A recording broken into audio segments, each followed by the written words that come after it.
Intramolecular forces are the forces of attraction between molecules. It is important to note the difference between intra and intermolecular forces.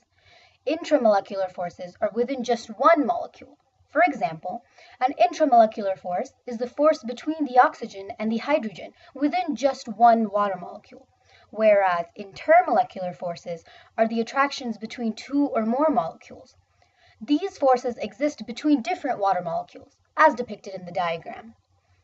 To better know how certain intermolecular forces work, first you must understand the concept of polarity. The polarity of molecules is determined by electronegativities, or how easily an atom gains electrons. A polar molecule has a slightly positive side and a slightly negative side, which occurs due to an unequal sharing of electrons between the atoms which make up the molecule.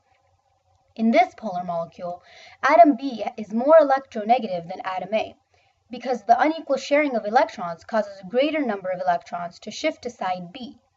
On the other hand, a nonpolar molecule has the same distribution of electrons throughout. In the example, the two atoms share an equal number of electrons, meaning there is no difference in electronegativity, which is what makes it nonpolar. There are several different types of bonds between molecules. The most common type, in order of increasing strength, are London dispersion forces, induced dipoles, dipole-dipoles, hydrogen bonds, and ion dipoles. The first type we will discuss is London dispersion forces, or LDFs, also sometimes called van der Waals forces. LDFs are the weakest type of force, and they occur between both polar and nonpolar molecules. LDFs result from electron motion. Since electrons are in constant motion, at one instant in time, these electrons can be more towards one side of a molecule than the other, which causes that side to become partially negative and the opposite side to become partially positive, forming a temporary dipole.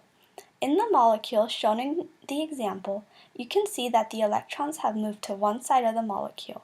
This only occurs for an instant. The electrons will keep moving around, forming LDFs with other molecules. Because temporary dipoles are due to the movement of electrons, the size of a molecule plays a big role with how LDFs form. Larger molecules, which have more electrons, will have a stronger temporary dipole than smaller molecules which have fewer electrons. In addition, larger molecules tend to have electrons further away from the nucleus, so the effective nuclear charge on the electrons is less, allowing them to move more freely, creating a dipole more easily. The next type of bond is an induced dipole, which occurs between a polar molecule, also known as a dipole, and a nonpolar molecule. A dipole is a molecule that has both partially positive and partially negative regions. This dipole causes a shift in electrons in the nonpolar molecule, forming a temporary dipole. In the example, by itself, the oxygen gas, or O2, is a nonpolar molecule. However, when a dipole molecule, such as water, approaches the O2, it induces the electrons in the O2 molecule to shift to form a temporary dipole. Next is dipole-dipole. Dipole-dipole bonding occurs between two polar molecules. The partially positive region of one dipole molecule orients itself towards the partially negative region of another. An example of a dipole-dipole bond is carbon monoxide, where oxygen is much more electronegative than the carbon, meaning it's polar, causing a shift in electrons towards the oxygen in the molecule. The slightly negative oxygen on one end of the molecule is attracted to the slightly positively charged carbon at the end of another molecule. The strongest type of a dipole-dipole bond is called a hydrogen bond. A hydrogen bond occurs between a hydrogen atom and either a fluorine, an oxygen, or a nitrogen atom. The strong difference in electronegativity between the hydrogen and either the fluorine, oxygen, or nitrogen is what causes the bond to be much stronger than a normal dipole-dipole bond. Water is the most common molecule with a hydrogen bond. A water molecule has a slightly negative oxygen atom and slightly positive hydrogen atoms. The hydrogen atoms of one molecule form bonds with the oxygen in an adjacent water molecule, which is what forms the hydrogen bond. In the diagram, you can see this illustrated with a hydrogen fluoride molecule. The hydrogen atom of one hydrogen fluoride molecule and the fluorine atom in another molecule are attracted to one another due to a strong difference in electronegativity, which is what forms the hydrogen bond. And finally, the strongest type of bond is an ion dipole. Ion-dipole bonds occur between ions and dipoles. Ions are charged particles with very strong polarities, and dipoles, as I've already defined, are polar molecules. Ion dipoles are the strongest type of intermolecular force because the molecules interacting have the greatest difference in electronegativity, meaning the polarities of the molecules interacting are very strong. An example of an ion dipole bond occurs in the interactions of a sodium chloride and water mixture.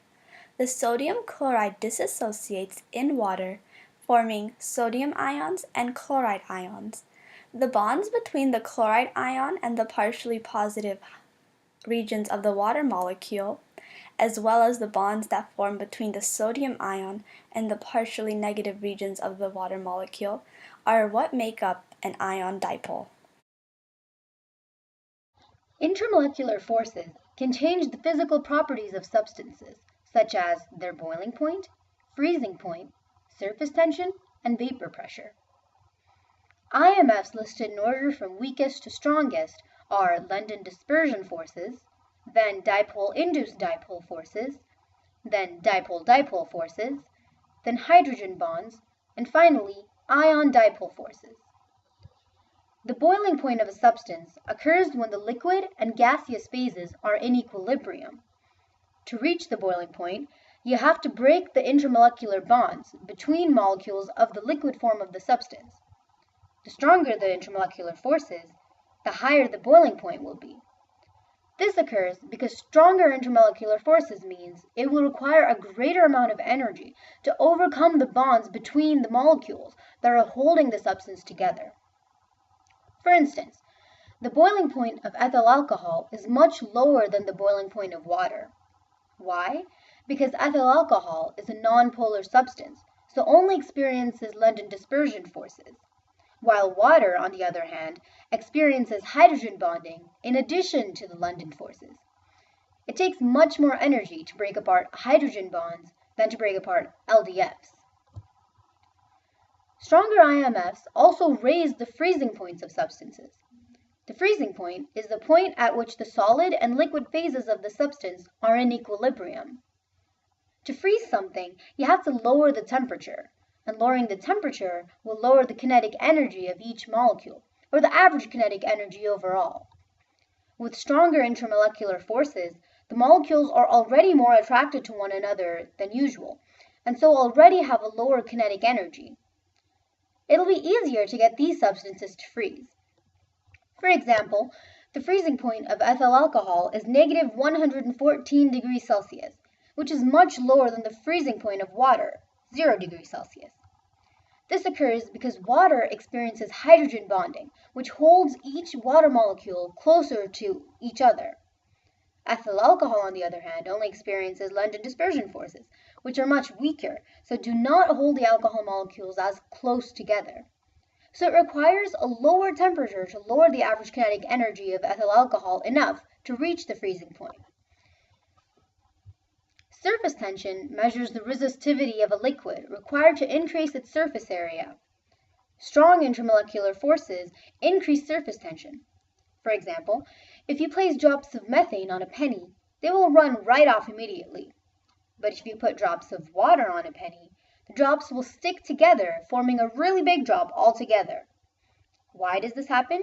Because methane, as a nonpolar liquid, only experiences LDFs, the weakest intermolecular force.